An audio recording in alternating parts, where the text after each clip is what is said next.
Si paling perdana. Seorang pelaku pencurian sepeda motor atau maling motor tewas dihajar warga di Kampung Baru, Desa Sukarahayu, Kecamatan Tambelang, Kabupaten Bekasi, Jawa Barat pada Kamis 17 Oktober. Sebelumnya seorang maling motor juga tewas dihajar massa di Kampung Kukun RT 11 RW 6, Desa Ciantara, Kecamatan Cikarang Selatan, Kabupaten Bekasi pada hari Rabu. Maling motor yang tewas di Tambelang diketahui beraksi dengan modus COD burung kicau.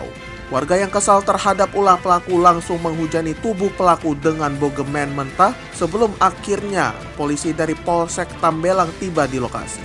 Satu orang pelaku berhasil diamankan warga dan satu pelaku lainnya berhasil melarikan diri ke area persawahan dan berhasil ditangkap warga di Desa Sukamanyu.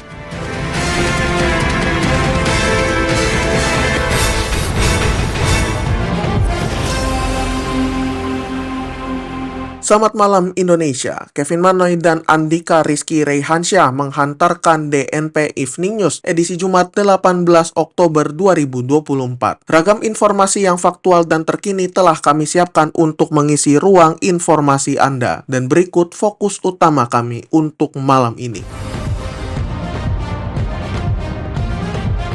Israel umumkan pemimpin Hamas Yahya Sinwar tewas dalam operasi di Gaza.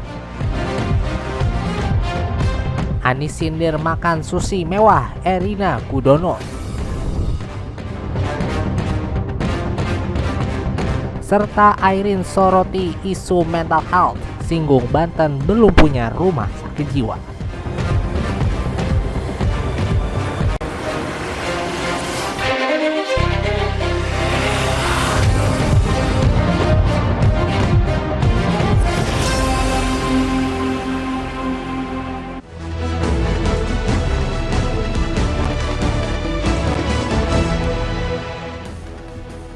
Kita masuki DNP Evening News malam ini dengan segmen Election 360.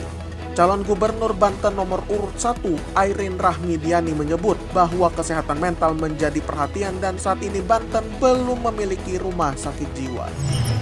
Pernyataan tersebut disampaikan Airin dalam debat perdana Pilkada Banten yang digelar pada Rabu 16 Oktober 2024. Menurut Airin, pembangunan rumah sakit jiwa di Banten akan mendorong hadirnya psikolog untuk membantu masyarakat. Ia berharap masyarakat Banten bisa sehat secara jiwa dan iman. Tidak hanya itu, Airin juga menyampaikan bahwa tugas pemerintah adalah memastikan pendidikan, kesehatan, infrastruktur, serta peningkatan pelaku UMKM atau usaha mikro, kecil, dan menengah.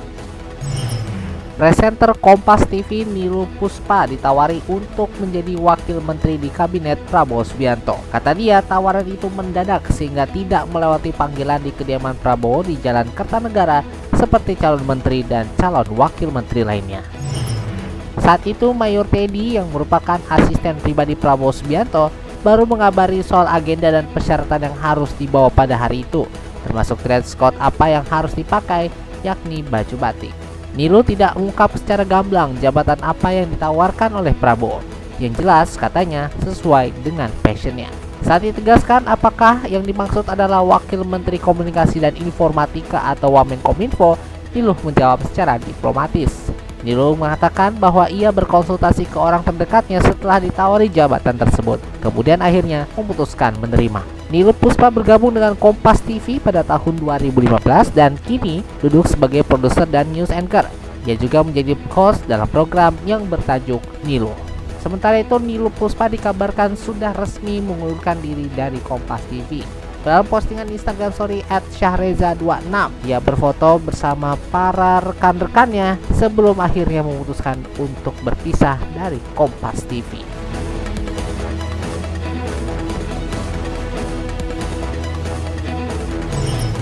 Guru Besar Tsinghua University China, Stella Christie mengaku kagum dengan sosok Presiden terpilih Prabowo Subianto setelah mengikuti pembekalan bagi calon wakil menteri di Hambalang pada Kamis 17 Oktober. Stella menilai Prabowo sudah mempunyai rencana yang sistematis dalam mewujudkan visi untuk membangun kesejahteraan Indonesia. Visi yang dibawa Prabowo juga sangat jelas karena dibekali pengalaman Prabowo beserta data-data yang terpercaya. Stella mengaku banyak belajar dari sosok Menteri Pertahanan era Joko Widodo, terutama dalam hal ilmu dan data yang menjadi bekal untuk mewujudkan visi Prabowo membangun kesejahteraan negara. Stella pun berterima kasih kepada Prabowo karena telah diberikan kesempatan untuk mengikuti pembekalan wakil menteri dan berharap bisa membantu sebaik-baiknya dalam mewujudkan visi Prabowo. Majelis Permusyawaratan Rakyat atau MPR RI akan menggelar sidang paripurna pelantikan Presiden dan Wakil Presiden terpilih Prabowo Subianto dan Gibran Rakabuming Raka pada Minggu 20 Oktober 2024 mendatang. Pelantikan nantinya akan dipimpin oleh Ketua MPR RI Ahmad Muzani. Hal itu dikonfirmasi oleh Ketua Fraksi Partai Gerindra MPR RI Habibur Rahman. Berikut rangkaian agenda sidang paripurna MPR RI dalam rangka pelantikan Presiden dan Wakil Presiden periode 2024-2029. Pada pukul 10 pagi waktu Indonesia Barat akan menyanyikan lagu kebangsaan Indonesia Raya. Dilanjutkan dengan mengheningkan cipta. Dilanjutkan dengan pembukaan sidang paripurna dalam rangka pelantikan Presiden dan Wakil Presiden RI periode 2024-2029 oleh Ketua MPR. Dilanjutkan dengan pengucapan sumpah Presiden RI Prabowo Subianto dan dilanjutkan dengan pengucapan sumpah Wakil Presiden Gibran Rakabuming Raka. Berikutnya penandatanganan berita acara pelantikan disusul dengan penyerahannya. Selain itu juga akan ada pertukaran tempat duduk Presiden dan Wakil Presiden periode 2024-2029 dengan Presiden dan Wakil Presiden periode 2019-2024. Setelah itu pimpinan MPR melanjutkan memimpin sidang paripurna MPR diikuti dengan pidato Presiden Republik Indonesia Prabowo Subianto, dilanjutkan dengan pembacaan doa dan penutupan sidang paripurna.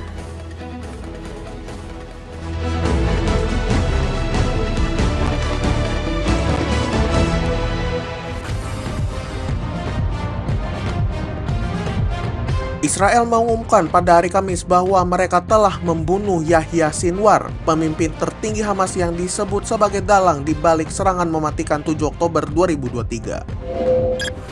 Perdana Menteri Israel Benjamin Netanyahu menyebut bahwa kematian Sinwar merupakan pukulan berat bagi Hamas, kelompok Palestina yang telah mereka hadapi lebih dari setahun. Militer Israel mengatakan bahwa setelah pengajaran selama setahun, pasukan mereka berhasil menghabisi Yahya Sinwar, pemimpin organisasi teroris Hamas, dalam operasi di jalur Gaza pada Rabu 17 Oktober 2024. Meski begitu, pihak Hamas belum mengkonfirmasi kematian Sinwar. Kematian Sinwar dapat menjadi pukulan besar bagi Hamas, terutama setelah kelompok tersebut mengalami pelemahan besar akibat perang yang telah berlangsung lebih dari setahun. Dalam kesempatan yang lain, Presiden Amerika Serikat Joe Biden menyambut baik berita tersebut dan mengatakan bahwa ada kesempatan untuk hari setelah di Gaza tanpa Hamas berkuasa. Selain di Gaza, Israel juga memperluas operasinya ke Lebanon, di mana Hizbullah, sekutu Hamas, telah membuka front melawan Israel dengan meluncurkan serangan lintas batas.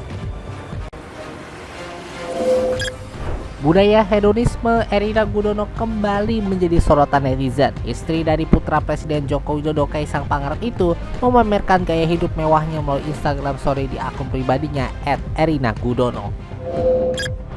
Erina baru saja melahirkan anak pertamanya yang bernama Bebingah Sang Tansahayu di RSU Bunda, Menteng, Jakarta Pusat. Guna merayakan kelahiran anaknya, Kaisang memberikan hadiah mewah untuk sang istri. Sebelumnya, ipar dari Wakil Presiden RI terpilih tersebut menjadi sasaran kemarahan netizen di tengah aksi demonstrasi yang berlangsung di kawasan gedung DPR MPR Senayan, Jakarta beberapa waktu lalu. Ia mengunggah beberapa foto dan story menunjukkan gaya hidup mewahnya seperti menaiki pesawat jet pribadi dan membeli roti senilai Rp400.000. Kali ini Erina Gudono mengunggah story pada Kamis 17 Oktober kemarin. Dalam unggahannya tersebut, Erina tengah menikmati sajian mewah makanan khas Jepang, yakni sushi dan sashimi. Suaminya menghadiahkan sajian hidayah mewah tersebut. Sushi dan sashimi tersebut disajikan secara omakase oleh restoran sushi ternama Zuto. Kepala juru masak Zuto, Rei Maruyama, melayani langsung penyajian omakase premium ini di kamar rumah sakit tempat Erina bersalin. Layanan omakase restoran tersebut tidaklah murah. Untuk menikmati layanan termurahnya perlu merogoh kocek mulai sekitar 2 juta rupiah. Zuto juga menawarkan paket omakase senilai 13,5 juta untuk 16 courses dengan bahan berkualitas lebih premium. Sebagai informasi, omakase adalah tradisi makanan khas Jepang, di mana pelanggan memberikan kebebasan penuh pada chef untuk menyiapkan hidangan mereka. Secara harfiah, omakase berarti saya menyerahkan kepada Anda. Sementara itu, mantan Gubernur DKI Jakarta Anies Baswedan tampaknya tidak ketinggalan dalam respon hal tersebut. Dalam unggahan di akun X pribadinya pada siang hari ini, 18 Oktober, Anies meminta rekomendasi restoran sushi yang ada di Jakarta kepada pengikutnya. Ia juga berkelakar agar rekomendasi yang netizen berikan tidak perlu berkelas omakase. Meskipun tidak secara langsung menyindir Erina Gudono dalam postingannya, netizen di kolom komentar menyadari tentang sindiran tersembunyi pada postingan Anies tersebut. Kepolisian menangkap seorang driver ojol bernama Seprianus Palebangan 33 tahun di Kota Makassar, Sulawesi Selatan karena mencuri uang 36 juta rupiah milik seorang wanita berinisial NU 25 tahun. Seprianus menemukan tas milik NU yang terjatuh dan mengambil uang di dalamnya menggunakan kartu ATM korban. Setelah menerima laporan dari korban, Resmob Polsek Biringkanaya melakukan penyelidikan dan menangkap pelaku pada Minggu 13 Oktober. Pelaku mengaku telah menggunakan uang korban untuk membayar uang BPKB kendaraan, membayar sewa rumah, dan menebus cincin. Satuan Lalu Lintas atau Satlantas Polres Metro Jakarta Utara memberikan 875 surat teguran kepada pengendara yang kedapatan melanggar lalu lintas dalam operasi Zebra Jaya 2024 sejak 14 Oktober lalu. Kepala Satuan Lalu Lintas atau Kasatlantas Polres Metro Jakarta Utara, Kompol Doni Bagus Wibisono mengatakan mereka mengutamakan tindakan preemptif dan humanis yang bertujuan untuk mencegah terjadinya pelanggaran lalu lintas yang bisa berakibat fatal bagi para pengendara. Yang mengatakan target yang ingin dicapai oleh operasi tersebut adalah meningkatnya kesadaran pengendara kendaraan bermotor dan masyarakat umum untuk tertib dan mematuhi aturan lalu lintas. Dalam operasi Zebra tahun ini, petugas kepolisian dilengkapi surat cinta berupa surat teguran yang diberikan kepada pengendara yang kedapatan melanggar lalu lintas. Menurutnya, kesadaran pengendara yang ingin ditingkatkan dengan melakukan edukasi dalam bentuk teguran. Harapannya dari hari ke hari, jumlahnya bisa berkurang di akhir operasi nanti. Yang menyebut ada 14 target pelanggaran yang menjadi fokus petugas. Tidak mengenakan helm bagi pengendara sepeda motor, tidak mengenakan sabuk pengaman, berkendara sepeda motor dengan boncengan 3 orang, kendaraan overload, overdimension, tidak membawa dokumen kelengkapan berkendara, dan lain sebagainya. Ia juga berharap operasi yang berjalan selama 14 hari ini dapat membuat temuan pelanggaran lalu lintas menurun dari hari ke hari. Hingga 5 hari pelaksanaan operasi Zebra Jaya di Jakarta Utara, pihaknya mengeluarkan bukti pelanggaran atau tilang bagi 400 pengendara dan 875 surat teguran. Pelanggaran yang dilakukan pengendara mulai dari tidak mengenakan helm standar nasional Indonesia atau SNI sebanyak 525 pengendara, sebanyak 510 pengendara melawan arus atau melanggar marka jalan, pengendara parkir sebanyak 40 orang, dan pelanggaran karena tidak mengenakan sabuk pengaman 115 pengendara. Sedangkan tidak membawa SIM sebanyak 60 orang dan kendaraan melebihi buatan sebanyak 25 pelanggar.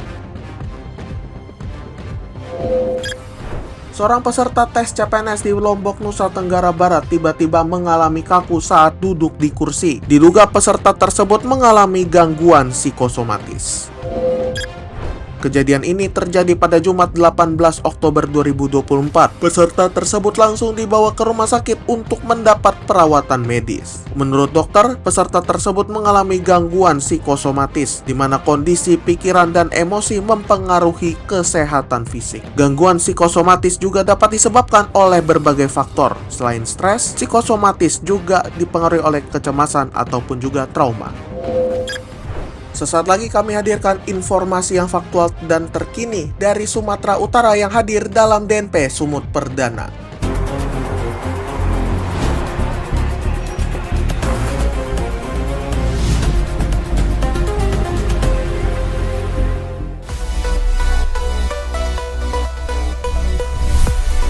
Pasangan calon gubernur dan wakil gubernur Sumatera Utara nomor urut 1, Bobi Nasution dan Surya, menghadiri zikir akbar dan doa bersama di halaman Istana Maimun Medan pada Jumat 18 Oktober 2024. Acara tersebut dihadiri oleh ribuan jemaah, termasuk kaum ibu dari berbagai majelis taklim di kota Medan yang mengenakan pakaian dan kerudung putih. Selain itu hadir juga alim ulama, tokoh masyarakat dan juga Sultan Delhi ke-14, Sri Paduka Tuanku Sultan Mahmud Lamanchichi Perkasa Alam. Dalam sambutannya, Bobi Nasution mengajak masyarakat untuk bersikap santai dalam menyikapi Pilkada 2024 dan tidak menyebarkan fitnah, kebencian, dan juga menjelek-jelekan pasangan calon lain. Tidak hanya itu, menantu Presiden RI ke-7 Joko Widodo juga berpesan agar masyarakat memilih pemimpin berdasarkan program dan kinerja, bukan karena fitnah dan menjelek-jelekan.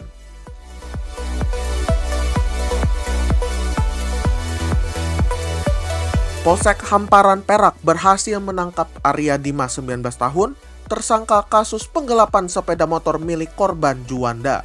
Penangkapan dilakukan pada Kamis 17 Oktober 2024 setelah dilakukan penyelidikan berdasarkan laporan korban terkait hilangnya sepeda motor Honda Vario miliknya pada 11 Oktober 2024. Tersangka meminjam sepeda motor korban dengan alasan untuk membeli keperluan sehari-hari, namun tidak kembali dan tidak mengembalikan sepeda motor milik korban. Dari hasil interogasi awal, tersangka mengakui perbuatannya dan mengatakan telah menjual sepeda motor korban kepada orang yang tidak dikenal di daerah Kuala Madu seharga 1,6 juta rupiah. Saat ini tersangka telah ditahan dan proses hukum lebih lanjut akan segera dilakukan. Polsek Hamparan Perak juga menghimbau masyarakat agar lebih berhati-hati dalam meminjamkan barang pribadi kepada orang lain dan segera melaporkan jika mengalami tindak pidana serupa.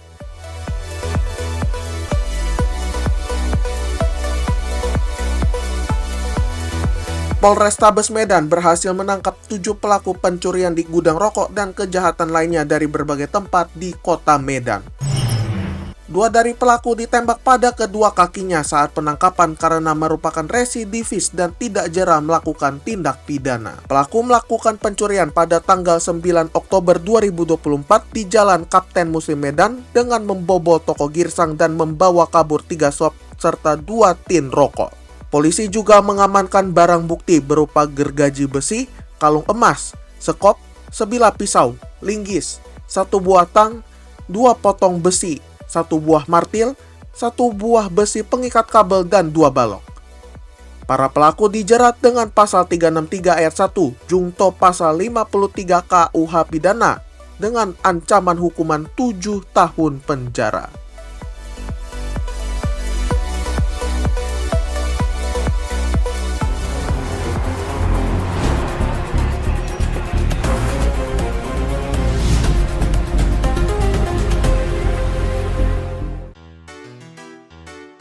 Film Sampai Jumpa Sama Tinggal atau Goodbye Farewell yang diproduksi oleh Adia Pictures dan Relight Films telah merilis teaser.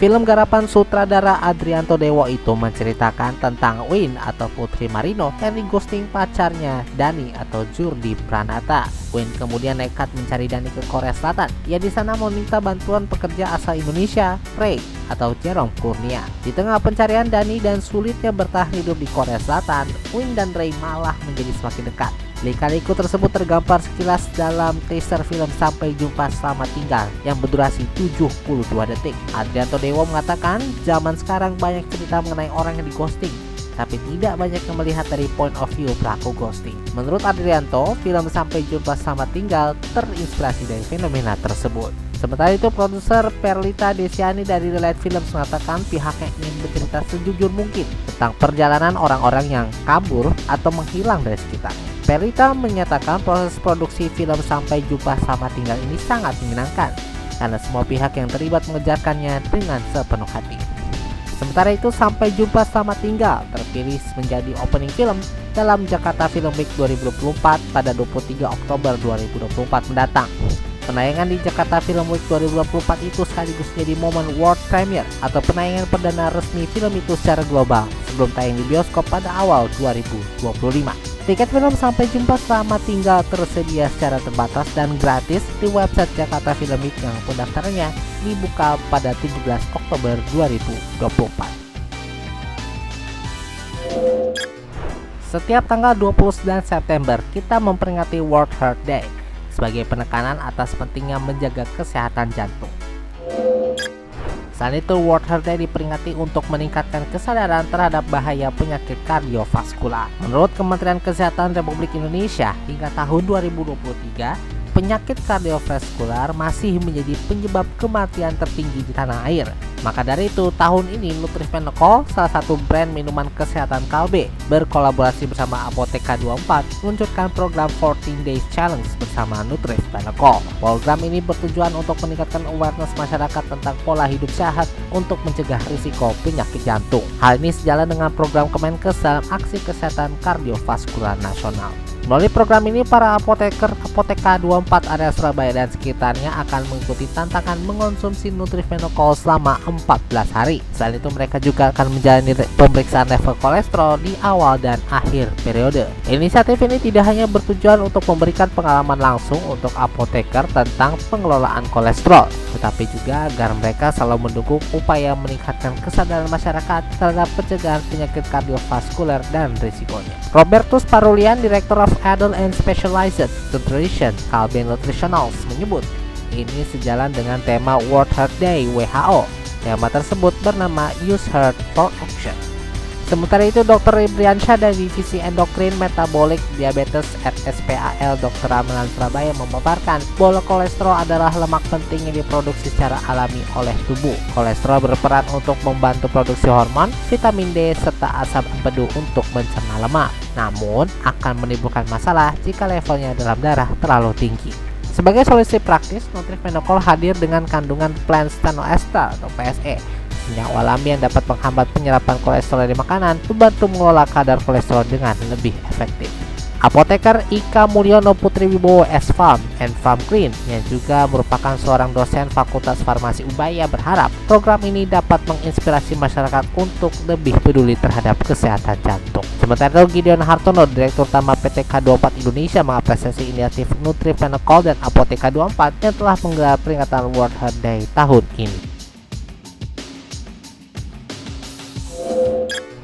Sampah plastik menjadi salah satu permasalahan lingkungan yang menjadi perhatian berbagai pihak. Data dari United Nations Environment Program atau UNEP sebagaimana mengutip Kementerian Lingkungan Hidup dan Kehutanan atau KLHK menyebut polusi sampah plastik yang kian mengkhawatirkan, utamanya yang masuk dalam perairan. Dalam data yang dirilis oleh UNEP, diperkirakan jumlah polusi sampah plastik mencapai 23 hingga 27 juta ton pada tahun 2040.